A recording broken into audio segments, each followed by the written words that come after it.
Good day to you, Wednesday, October 30th, 2024. Let's hit some news.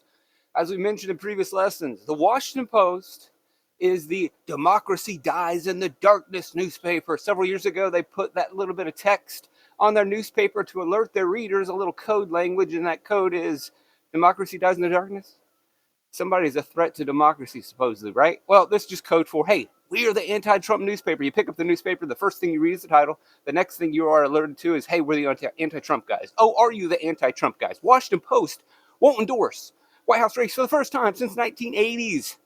Many Democrats, liberals, leftists were up in arms. A lot of hand-wringing going on. Very disappointed in the Washington Post. I thought we were the anti-Trump newspaper. Many Washington Post workers very upset. The writers, the editorial staff, upset. We decided we wanted to be anti-Trump, but Jeff Bezos came in and said, nope, we are not going to endorse. The Washington Post and their editorial staff wanted to endorse Kamala. The owner of the Washington Post said, nah, we're good. Well, why would he say, nah, we're good? Well, as we've mentioned in previous lessons, in discussions about politics and democracy and government funding, Amazon, number 2 recipient of government subsidies, tax breaks.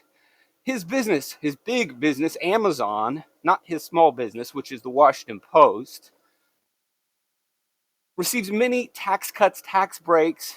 It's able to dominate the nation because of the benefits it receives from the government. He does not want to put those benefits in jeopardy, and he realizes, being a billionaire that makes good decisions and makes good predictions about future markets, that there will soon be a Trump administration, and he does not want to get on the wrong side of the Trump administration. So a non-endorsement, or not endorsing Kamala for all intents and purposes, is basically an endorsement of Trump. The Post knows that, the readers know that, and so over 200,000 subscribers flee. Oh no, this is the end of the Washington Post. What is Jeff Bezos ever going to do? This is terrible. Now, it looks bad. It's a very good headline, and it isn't really great for the Washington Post. It really isn't good for anybody because it simply reveals that, many of these readers and Democrats want an even smaller silo. They want to live even closer in a bubble. They want to be protected from outside information or differing opinions, and that is very, very bad for our democracy. We need civic participation. We need civil discourse. We need to work things out between each other and unite. And this action of canceling your subscription to your anti-Trump newspaper because you need an even more anti-Trump newspaper. I'm going to go to a more liberal, smaller bubble that's even more negative and biased and participates less in civil discourse and uniting.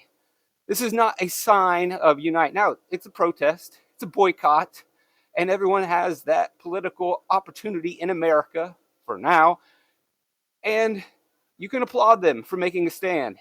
But when that stand is about siloing yourself off further from communicating with both sides and understanding all points of an issue, we get a narrow, ignorant electorate. And that can be bad. Bezos came out and did a little bit of spin. He wrote an op-ed discussing his decision. Now, he didn't come out and say, I need the subsidies. He came out and took the angle of, look, people don't trust the media anymore, which is a big deal. We've been hearing regular people saying this for years. We've been seeing this on podcasts and social media, but the mainstream media, the legacy media, acts like this is not a thing. Before, many people kept their mouths quiet, but we are seeing celebrities speaking out. We're seeing important people finally speaking out. We're seeing billionaires with lots on the line speaking about issues they see in America that they don't necessarily agree with. And they're not worried about being canceled anymore. They're not worried about financial stakes being lost. And so he came out and discussed that, hey, the media is not trusted anymore. We need to stop doing this stuff. And one of the things we're going to stop doing is endorsing a candidate. It's not our job. Our job is to inform the electorate so that they can elect good politicians that make healthy, productive decisions for our nation. We don't want to be biased anymore.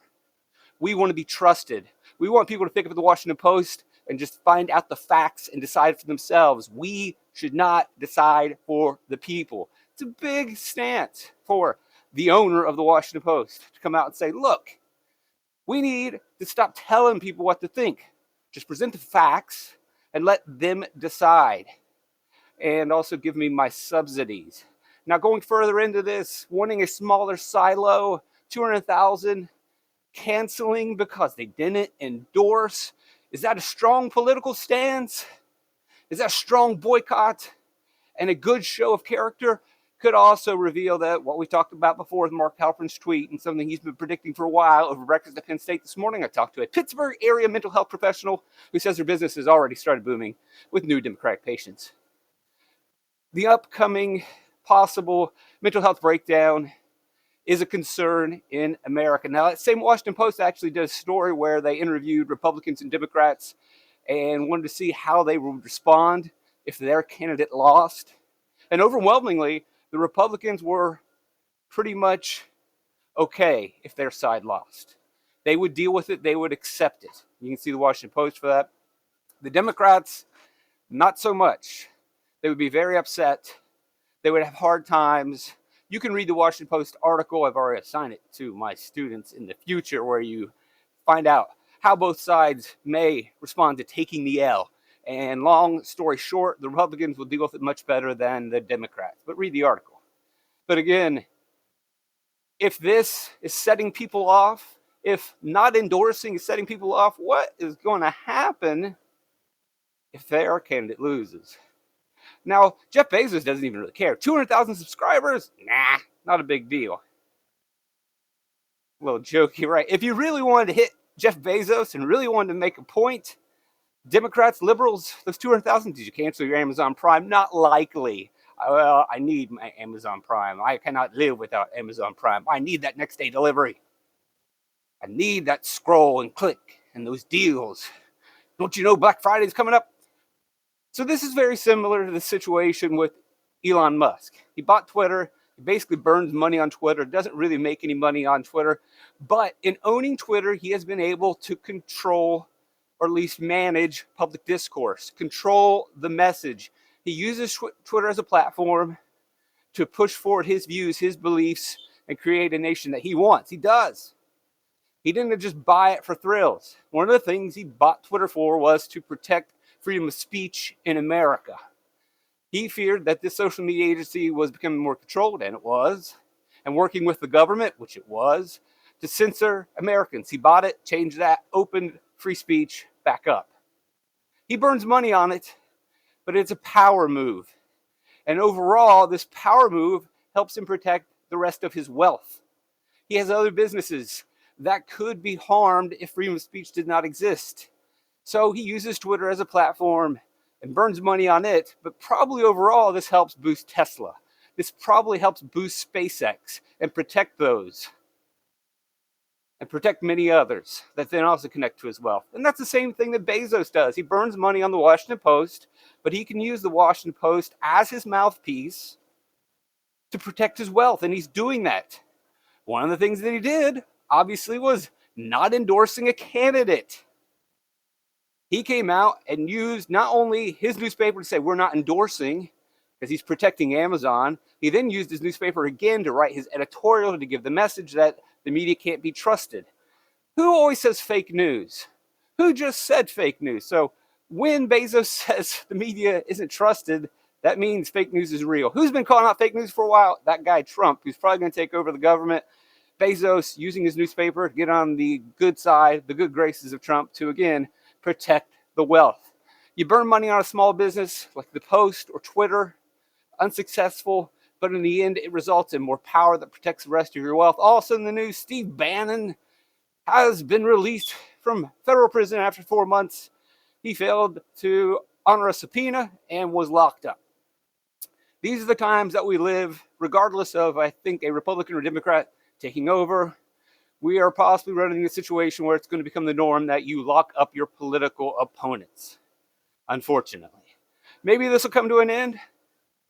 We were all hoping for normalization in 2020 and thought that this would not be the case anymore. But unfortunately, it simply is not. Who is Steve Bannon? He's had a long career serving the Navy, investment banker, made a bunch of money behind the Biosphere project. Interesting thing you should look up. worked in entertainment for a while, making movies, made a bunch of money off Seinfeld, of all places, moved on to a conservative news agency, very conservative, almost radical, Breitbart. That is where the Shapiro guy you see on YouTube got his start. And now today he works in the War Room, which is a pretty conservative, populist, radical podcast that's been banned from YouTube.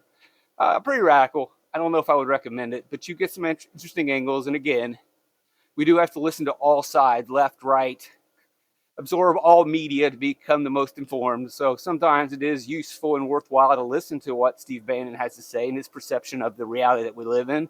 It's also important at times to watch MSNBC to get the perception and reality that not only that the media is portraying, but that is also what all of their viewers are understanding. So if you watch MSNBC and you may not agree with what you hear, but you have to realize that millions of people do agree. And so that'll help you understand millions of people in America. And also listening to War Room, you may not agree with some of Steve Bannon's analysis on the state of America, but you're going to get a message that millions of people will receive, and so you can understand those millions of people.